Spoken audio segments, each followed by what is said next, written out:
Let's face it, having poor credit can make even the smallest things harder. Renting an apartment, buying a car, even getting a cell phone. And when it comes to credit cards, you feel like you're stuck at the bottom of the pile, getting offered cards with $75 setup fees, $99 annual fees, and $200 credit limits that leave you maxed out on day one. If you've ever felt like that, you're not alone. And more importantly, you're not stuck. Because there are credit cards made for poor credit that actually help you move forward, not deeper into the hole. The key? Stop applying to cards at random. Instead, use SuperMoney.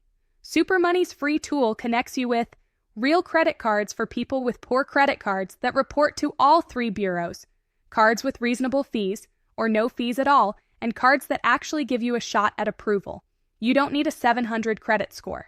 You just need a system that understands where you are and helps you build up from there. That's what SuperMoney does.